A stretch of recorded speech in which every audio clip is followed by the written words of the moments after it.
स्वराज्य टीव्ही, पर्याय आमचा, निवाडा तुमचा। देशव्यापी संपाच्या हाकेला प्रतिसाद देत अखिल भारतीय किसान सभेच्या वतीने सोमवारी खामगाव येथील उपविभागीय कार्यालयासमोर जोरदार निदर्शने करण्यात आली। शेतकरी आणि कामगारांनी प्रशासनाविरोधात घोषणाबाजी करत जेलभरो आंदोलन छेडले। यावेळी स्वामीनाथन आयोगाच्या शिफारशींनुसार सर्व शेतीमालाला कायदेशीर आधारभूत हमीभाव लागू करावा आणि शेतकऱ्यांना संपूर्ण कर्जमुक्त करावे। केंद्र सरकारने लागू केलेल्या 4ही कामगार विरोधी संहिता तात्काळ मागे घ्याव्यात। पेट्रोल, डिझेल आणि घरगुती गॅसचे वाढते दर नियंत्रित करून सर्वसामान्यांना दिलासा द्यावा। मनरेगा अंतर्गत कामगारांना दैनिक 500 रुपयांहून अधिक मजुरी आणि वर्षाला किमान 200 दिवस कामाची हमी मिळावी।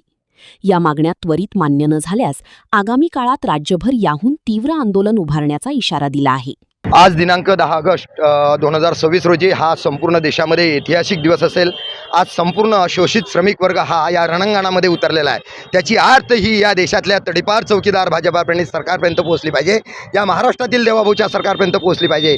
म्हणून आज मोठ्या प्रमाणामध्ये महाराष्ट्रामध्ये नव्हे तर देशभर रेल रोको, रास्ता रोको, भव्य निदर्शनं लोक रस्त्यावर आलेले आहेत। आपल्या भावना ह्या सरकारपर्यंत पोहोचत आहेत, त्यांच्या मागण्या आहेत। हे जे शेतकरी विरोधी धोरण घेणारं सरकार आहे, यांनी हे धोरणं बदलले पाहिजेत। शेतकरी हिताचे धोरणं राबवले पाहिजेत। शेतकऱ्यांच्या शेतीमालाला हमीभाव मिळाला पाहिजे। C2+50% याला जोडून त्यांना डॉक्टर स्वामीनाथन आयोगाच्या शिफारशीप्रमाणे त्याला हमीभाव मिळाला पाहिजेत।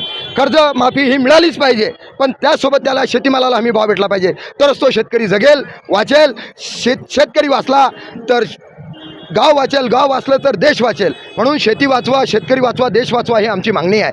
आमची मागणी ही पण आहे की याच्यामध्ये जे 4 श्रमिकांचे कामगार विरोधी कायदे या ठिकाणी केलेले आहेत, ते कायदे रद्द झाले पाहिजेत। श्रमिकावर मोठ्या प्रमाणात टॅक्स बसवला जातो आहे। या देशाचे जे $52 अब्जाधीश आहेत, ते आज $120 अब्जाधीश झाले 2014 नंतर। त्यांच्यावर मोठ्या प्रमाणामध्ये वेल्थ टॅक्स हा त्या ठिकाणी बसवला पाहिजे, त्यांच्यावर इन्कम टॅक्स बसवला पाहिजेत आणि तो सरकारनं बसून सर्वसामान्य सार्वजनिक जीवनामध्ये ते उपयोगात आणला पाहिजेत। आमच्या त्याच्यासोबत एक मागणी आहे, जी प्रचंड महागाई या ठिकाणी वाढलेली आहे, ती महागाईसुद्धा सरकारनं कमी केलेली पाहिजेत। आज डिझेल, पेट्रोल, गॅस, खनिजजन्य पदार्थांची दरवाढ केलेली आहे, प्रचंड महागाई या ठिकाणी झालेली आहे। सार्वजनिक सेवा सुरक्षा आम्हाला त्या ठिकाणी स्वास्थ्य सुरक्षा दवाखान्यामध्ये मिळत नाही। त्याच्यासोबत आम्हाला त्या ठिकाणी शेतकऱ्यांच्या आजही त्यांना राहायला घरं नाही आहे। एका बाजूनं सरकार म्हणते आम्ही तुम्हाला निवाऱ्यापासून तर पाण्याच्या पिण्यापासून सर्व सुविधा करतो, पण सरकार आज काय करते? सरकार आज पूर्ण टायगर ऑपरेशन म्हणजे काय? वेगवेगळे राजकीय पक्ष फोडायचे, वेगवेगळे खासदार फोडायचे, आमदार फोडायचे, त्यांना खरेदी करायचं आणि डिलिमिटेशन जे बिल या संसदेमध्ये आणू हे सरकार पाहतं, त्याला सुद्धा आमचा या ठिकाणी विरोध आहे। सरकारनं शहाणं आणि समजदार व्हावं।